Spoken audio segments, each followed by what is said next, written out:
True Loves, to our podcast. Welcome, True Loves, to our podcast. We are your hosts. My name's Sharun, and I'm Tyra. We are sisters, and we are happy to be sitting with you today to have an awakened conversation about shadow work. And I'm very excited to get into this. We will also be talking about cord cutting and entity attachments. She's sort of a specialist on this type of work, I would say. I wouldn't say a specialist. I feel like I know a lot. I do know a lot. You're well versed in this, so I have a couple questions for you that I would like to ask you, and I also am gonna just talk about my own journey with shadow work. First of all, today we don't have our tea, but we do have some donuts. Strawberry lemon donuts from Glowing Juices in LA. If you want to check them out. Cheers. Before we start, how are you feeling today? I'm feeling good. Fall was brutal, but in the best way. Necessary change. So yeah, I'm feeling good. I'm feeling resurrected, changed.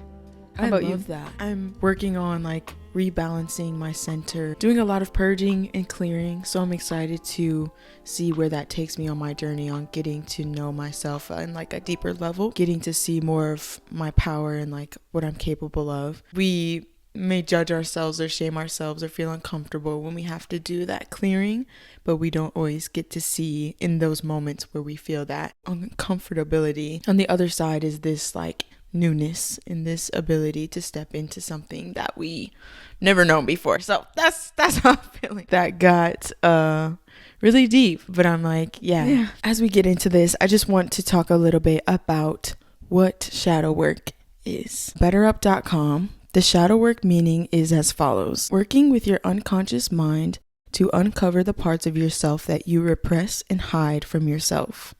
This can include trauma or parts of your personality that you subconsciously consider undesirable. Anyone can do shadow work on their own. So, from that definition and from your own experience as well, how would you define shadow work? These unclaimed parts that I've disregarded and that I chose to deem as unvaluable, that just need a little bit of love to be transformed into something that I can use for good. The world will constantly remind you that you cannot just be light. If you ignore your shadow, it can become really toxic. So I really honor my shadow, and I really try to, remind myself in those parts that I've hidden from myself that they are worthy and they just need to be integrated. My unrefined bits that I choose to honor and respect. For me, I think that my shadow itself is definitely the parts of myself that may be underappreciated or that I've learned to view as bad. Obviously from societal conditioning, social conditioning, and familial conditioning, the parts of myself that I see as undesirable or unworthy, and so which leads to suppression, and obviously kind of bouncing off what you said, that can amplify the shadow if we ignore those things. So I see shadow work as clearly allowing myself to face those quote unquote undesirable parts of myself so that I can discover new layers of myself, but also know that even those supposed bad parts aren't actually bad, which is really freaking hard. And I can definitely understand why some people have a lot of quarrels with shadow work and with the shadow. Shadow work is allowing yourself to see those parts that you've demonized of yourself and leaning into them without judgment or shame. The next question that I want to ask, and if you're sitting at home, feel free to reflect on your own answers to these questions, because we want this to be a conversation that we can all engage with and learn from. How have you learned to identify your shadow? I think social media makes it really easy, this underbelly or undertone of things. And so I've learned, especially as someone who, and I've talked about this before, but I didn't always want to be a part of social media. Shadow work helped me to see that it can be a tool for good. Anything can be used as a tool for good. Looking into the external, so social media is one, but people, other people, looking into different systems and those underbellies. And I really love diving into taboo topics, watching the self-criticism, so journaling, when you're filming yourself and putting yourself out there onto camera even. It forces you to see yourself in a third, in a almost said three-dimensional from an outer perspective. Living, like being a being, observe and watch and learn. And so how I identify it within myself is usually being reflected it and feeling the uncomfortable feelings that come along with that. And again, hopefully getting to a point where I can honor and acknowledge that underbelly. Instantly, when you said the first things you said about how you identify it is like people, systems, Aquarian trait, seeing it in like society and being able to see like that humanitarian energy, being able to see the dark and the light of humanity. And I think that's so beautiful because for me, it's been something that like, I have to see it within myself first, and then I can honor it with other people. And I feel that about like my light side as well.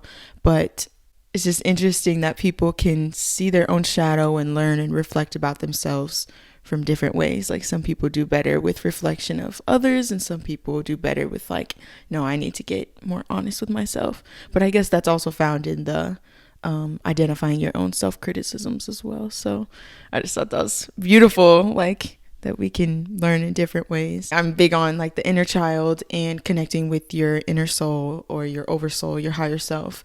And so when I recognize that I'm living from a place of lack or insecurity or anything that feels imbalanced, not to demonize that, but just to recognize and accept that within myself so that I can lean into that emotion and kind of learn from my shadow. Being honest with myself, being accountable, and also being able to lean into those shadowy emotions that I'm running from, or if I'm running from them, which sometimes that happens. If I'm being very transparent, it does. That like black and white thinking, and just know that like this is here for a reason and there's something that I'm learning from this. And I think when I come with it in that mindset more, like I can learn from this something about myself or something about like my ancestral lineage or what trauma, what shadows have been passed on to me to heal, to integrate. When I come from that place of like accountability for my healing and myself, it's a much more empowering process. Studying human nature is so fascinating. And I think if you lean towards a spiritual path, you tend to care about like psychology and the study of human behavior. So a spiritual soul and a physical body, it's that constant reminder that we are so close to this dense aspect. We are here to experience, and the challenges must coexist with the triumph. Studying yourself, studying your childhood, your circumstances, you definitely are fascinated by human nature. And if you only focus on the good, I think understanding that underbelly, the shadow aspects of life, shows you how it not only supports the light, but why you should choose your higher nature. When we do kind of settle to live in our shadows or be controlled by shadows, that can be all consuming. Shadow is very interesting to study and very interesting to create conversations around as well. Yeah, I think that also highlights within society and even within ourselves too, the differences of what we consider to be the shadow. Because it's like for some people, this may be the shadow, and then for some people, like you said, this could be liberation, or they may identify it like differently. It may be a different experience. Moderation for one person could be completely different moderation for another person. People talk about like spiritual attachments, and we're going to get into that in a little bit. Yeah. And I definitely think that can be passed on through a lot of things, but sex is definitely one of them. It's a bonding experience. Yeah. If you have a troublesome past and you're using any medium to numb, that's an attachment. That's a shadow. Balancing out does look so much different for people because we're all coming from such a different place. So it's like kind of silly to demonize one way or another when we each just need to find what works for us and like find our own equilibrium in that way. And that's the beauty, especially when you're younger, like you have to make mistakes. Yeah. And I think that as long as you learn, you'll be okay. Yes. Not demonizing yourself.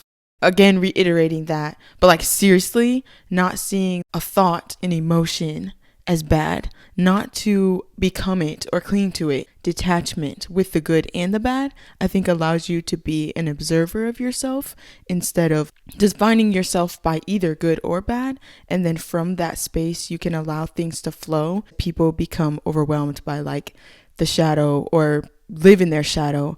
Is like you would think that it's conscious, but I think it's unconscious from like repression, denial of the shadow. Yes, Absolutely. that is how it becomes all encompassing. It's not like, I mean, some people wake up and they choose violence. Okay, like that happens. Like I get it. They chose to be the villain in their story. That's cool. That's fine. It's not fine. That's Like just when where you're they hurting at. people and you're hurting yourself. Don't hurt me though. But it's like it happens. Personality disorders like narcissism, where we see imbalance of emotions, chakra blockages, and things like this. Repression of the inner child, sexual repression, that's the denial of the shadow. And that's when it becomes this huge thing in your subconscious mind that it doesn't have to be, if only you could learn to like just let it pass through and allow yourself to learn from it. Because it can give you a lot more than you think that it can. So how do we release shame and repression surrounding the shadow self? And before you answer this question, I actually want to share a quote that I found from a site called 4D Human Being, and I'll link all the sites in the description below if you want to check out like the full articles. Embracing the shadow self can lead to a greater understanding of our whole self, as it helps us to understand, control, and integrate it. Because when we shine a light on our shadow, we become conscious of the unconscious and gift ourselves with the power of conscious choice. Tools like journaling, identifying your emotions, being honest about your triggers, releasing self-judgment, meditation, take note of your dreams, talk therapy, and so much more can help us identify and accept the shadow. So with that information, circling back to the question, how do we embrace our shadow self and how do we release shame and repression surrounding it? I guess we kind of touched on this, but if you have any further words of encouragement for those out there wanting to do shadow work. Dreaming. In that dream state, you can converse with so many past circumstances, people, relive certain memories, feelings, and all of that living within your psyche is an active role in the decisions you make and the people you choose to be around and the places you go and the way you live your daily life. So paying attention to your dreams, even if it's a nightmare, I have to take it apart and really see what I need to see and the message that I need to hear. And I think a lot of times it is about the feelings that are created in that space. For me, integration looks like a lot of isolation, a lot of being real and honest with myself. Obviously, that isn't always easy, especially if you grew up in a very critical pressure cooker type of environment. That place where it's like, oh, it's okay for me to not be perfect. And we had that conversation recently. Yeah.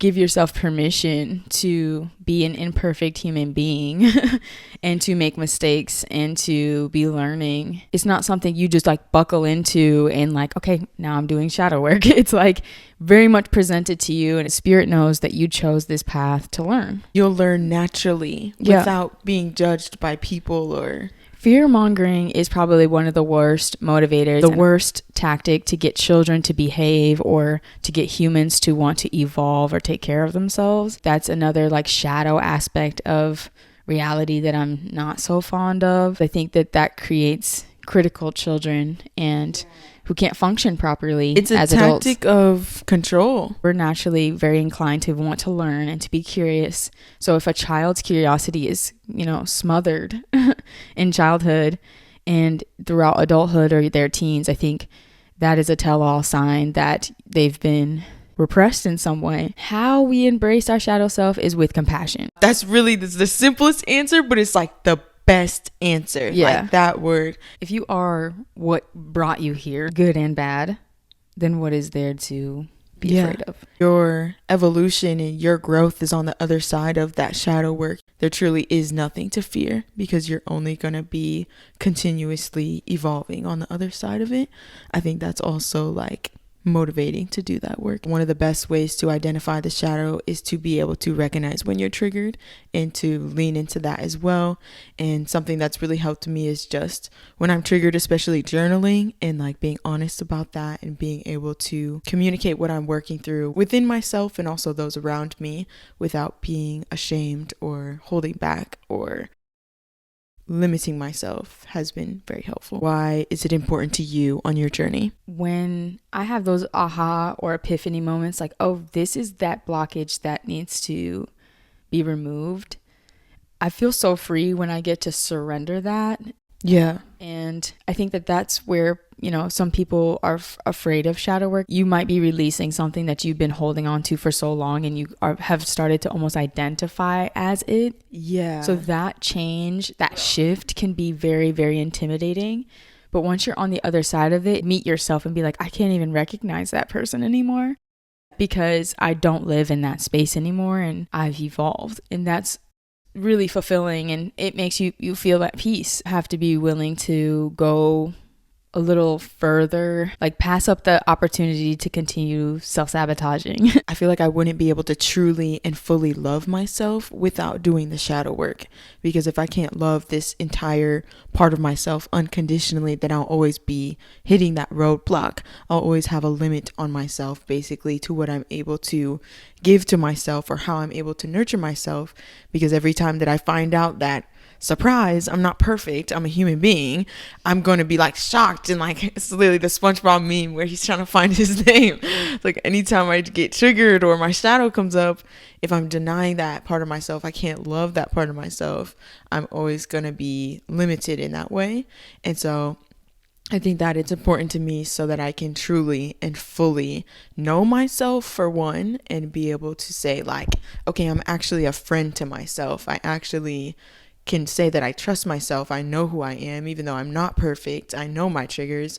I understand my shadow. I know how she formed. Like, I see her. And also with that, I can love myself unconditionally. And with that gift, I can give that to others. I can Absolutely. to pour that into those around me and those that I care about. A huge motivator for me. If you're a big-hearted, like loving person and you want to give the best kind of love in your friendships and your relationships, when you show up as your best self and when you do that work for yourself, you can show up better for others. You can be transparent with people without being resentful. There's so many benefits. It's like healing is non-linear, like everyone says. It's doing that self-therapy for yourself. And like I said, it happens when it's meant to happen. You can't force change, can't force healing. Even if you've done it a million times, there might be deeper layers to get to. That part, I think that's something we're constantly learning about ourselves and talking about, is like, you may circle back to the same triggers, to the same aspect of your shadow. It doesn't mean you're on a time constraint and you should have healed that the first 10 times. It means like, okay, this is a new layer. I didn't see this before. I didn't understand this about myself before. I didn't know that this happened 10 years ago, and like I'm seeing it from a whole new perspective. Not forcing yourself to have that time limit and judging yourself because of that. Now we get into the fun parts. What's the fun part? Maybe a little bit intimidating for some people. So, how are entity attachments created and what are they? And I actually have a little excerpt from another website. It says, according to the spiritvineretreats.com, the reason it is so common to have attachments is because they enter our energy body after we have trauma. Traumas create cracks or splits in our energy field, and we can lose soul fragments in that moment. The lower spirits enter in these moments of vulnerability if we are not protected or aware. This is very common and happens to almost everybody, so we need not feel ashamed or guilty for allowing this to happen, as we were unaware, and this happens below our level of consciousness. Once we are aware and have the proper techniques, then we can take the actions required to free ourselves from these attachments. And I think it's really important that they further note to not blame yourself, as that is what can cause you to further operate on that vibration of shame. There's people who can interpret anything and, use it for bad. Really unfortunate when happiness is, rooted in harming other people. And if there is an attachment that's influencing you to do that, if our soul is fragmented, we tend to protect that aspect of ourselves, especially if we've been living with it for so long and it's the thing that we use to cope. You just hit the mark. That can be very dangerous territory. I love talking about soul retrievals and soul integration work, reconnecting with your higher self. Taking care of yourself is non-negotiable. And I think that you'll be surprised in how the universe supports you when you've chosen to put yourself first, and not in a way that hurts others, but in a way that reminds others to also take care of themselves. You can't help anybody with an empty cup. What is your best advice for removing entity attachments? Use those red flags, use those signs, those synchronicities, not just the positive omens, but acknowledge those more shadowy omens that remind you to do the work. So if you can acknowledge, that's step one. That's actually the biggest step. So even if it's like an addiction, if you can be like, this is getting out of hand, admitting that is a powerful step. Yeah. I would say step two is set an intention for yourself. There's people who study different attachments, what they are, what they do, how they move, how to identify them. I think I'm definitely at a point in my life where I can actually see them. If you can start learning the ones that you see around you, even if it's not within yourself, I think it'll also help you to purge any of that. After identifying would be to write some statements for yourself, like a contract almost. And I love that. You can always step into a new reality at any time. I think that that's why people give up on themselves, is they think like, I can't change. There's no hope. There's no hope. Self-forgiveness would be the next step. But again, then maybe following up with some statements and commit to those statements, write it down and detach, and then give it a year. That can be like just as powerful. Yeah. Kind of just allowing it to play out and putting it out there, setting your intent and setting it free. Because when we start to force outcomes, I think that that's when we put ourselves back in that pressure cooker. Oh, yeah. So I don't think anything, fear-mongering yourself is not going to get any work done. It's just going to kind of keep that attachment there. And I think, bro, that's such a good point, that it like keeps you at that vibration. Once you can start even naming the experience, you can rewrite the narrative around that experience as well. Give yourself the narrative that you wanted, and there's several different ways to do that. Reconnecting with your inner child, doing the best you can to use your imagination or your current circumstances to rewrite those patterns. Changing your environment is always very helpful. Something that comes to mind for me recently, as I'm working through my triggers and my shadow with that inner child work, just visualizing my child self and going back and giving her those affirmations that she needed, that were in those moments where maybe my spirit felt like split or was being fragmented because of the trauma that I was experiencing, to no longer, more than I identify with the trauma itself, now identifying also, or even more so as I continue that practice, with the affirmed inner child and the inner child that I'm now validating and that I now see and allow to take up space. So visualization work can be very, very powerful in that way. And then the downside, the negative side, optimism is a great tool, but on the shadowy aspect is like shame, fear, guilt. Those are equally as powerful and or more intimidating than optimism. So, but I think that's a good point. Once you've chosen optimism, you'll see that like it's actually more powerful, and people feel that, especially if they have attachments. Their attachments know once you've chosen to be on the other side of that fence. So. You will be tested. You will be tested for giving yourself that much grace. Yes. You will be tested. It you is have to choose yourself every time. A constantly choosing self and being unapologetic, and like you said, learning to take care of yourself, not to the point of like hindrance of others or harming others, but like doing so with integrity, intention can really actually inspire others to take care of themselves as well. I think that's a very powerful point that you made. People who are essentially protecting their attachments, they will assume that you're gullible. They'll assume that you're, privileged. They'll assume that you think you're above people, but it's simply that you've chosen not to participate anymore. they don't know your experience either. You don't know that you've been in an environment that was fragmented as well. Yeah. Just like they have. But you chose to be resilient through that. So I think resiliency is essential, but I think also acknowledging that you will be tested. And, you want to leave the earth with some honor, with some dignity. Yeah. And you don't want to think that you just squandered it. Bringing the light into spaces through the healing work that they've done. Just know that, like, you are not gullible. You are not naive. Yeah. Your optimism for life, and to get up in the morning and to do your best, shine your best, and look your best even. Because I think a lot of people don't know how important embodiment is.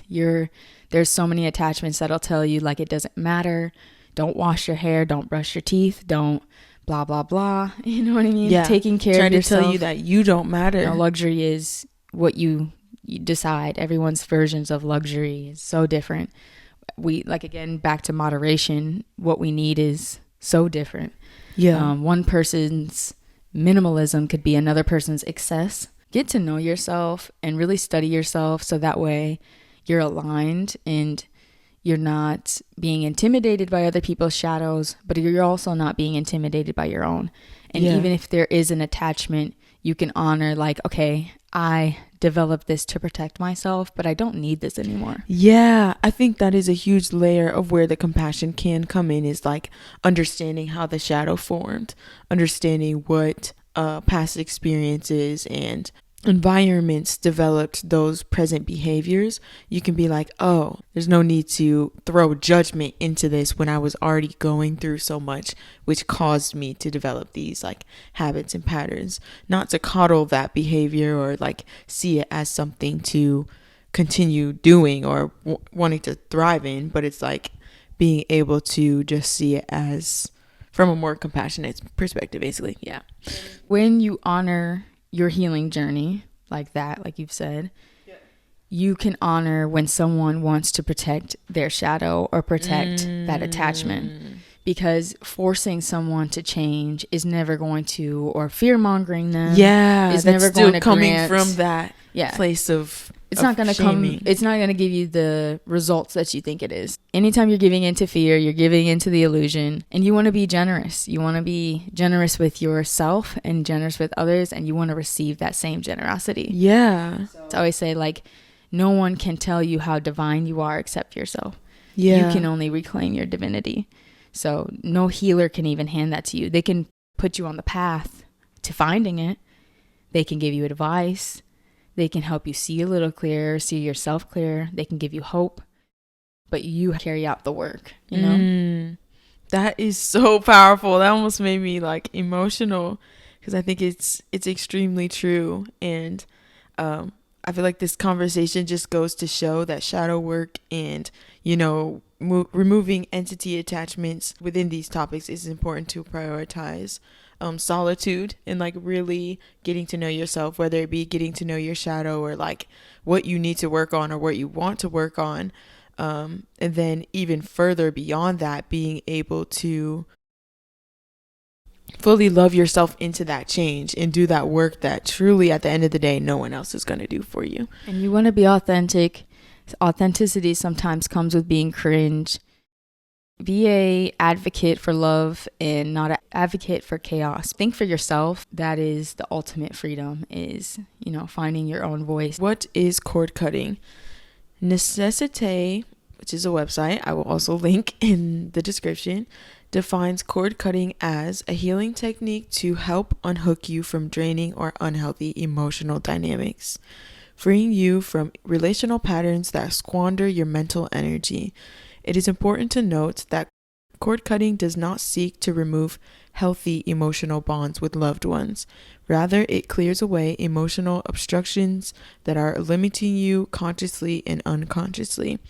Energy healers can help you catalyze this healing process, removing cords of attachment and allowing relationships to grow into more evolved states, or even for you to outgrow them altogether. It's a constant aim to seek peace. Yeah. I like that, just simply labeling it as seeking peace, because I think people with a lot of spiritual practices and with cord cutting can go so easily to that fear mongering and demonizing the practice, labeling it altogether as seeking peace. Something that simple really lets people know that it's really something for the self. It's not to bring harm to other people, and it's not to cause chaos. It's really for you to have calmness within yourself and freedom from situations that you just feel like are holding you back or have been disrupting your joy. Not resentful or angry. You're not still being anchored in with these emotions or feelings. In order to see the bigger picture, learn that lesson from that situation of how you're finally cutting that cord and relinquishing that tie to a person, an energy, a mindset, a belief. You have to stop demonizing that person or demonizing that situation, just like you must do with the shadow. So it's like acceptance and compassion obviously allows for you to see that bigger picture and therefore kind of release yourself of the things that you feel like are holding you back. And seeing kind of the healing work as like a labyrinth, like what new step could I take? What new door could I walk through that could make this continuously become lighter and lighter and lighter on my spirit? See the bigger picture and like really allow for those lessons and those people and things to exist as they did, and try to look more into the ways that I learned and benefited from even those more shadowy or tough lessons, and not be so easy to demonize them, because I feel like that does ground us in that lower energy, which prevents us from, rising in our awareness, self-awareness, our consciousness. Chaos can be a vehicle. Just don't be an agent of chaos where you're, influencing others to follow you down that path. Misery does love company. Acknowledge that rejection is God's protection as well. Yeah. You could be being protected from something. And if you felt like you had no choice but to maintain those attachments to survive certain environments, just continue doing that. Self-trust, rebuilding, and self-love. Knowing that you're not in that place anymore. You're not in that environment anymore. Have the bravery and the courage and the self-trust that you will be able to maneuver those wounds practically safely for your own healing journey. We thank you guys for listening to the Awaken podcast. Again, this is your girl Sharun. This is your girl Tyra. And we will see you guys or talk to you guys next time. Stay true. Stay true. Peace.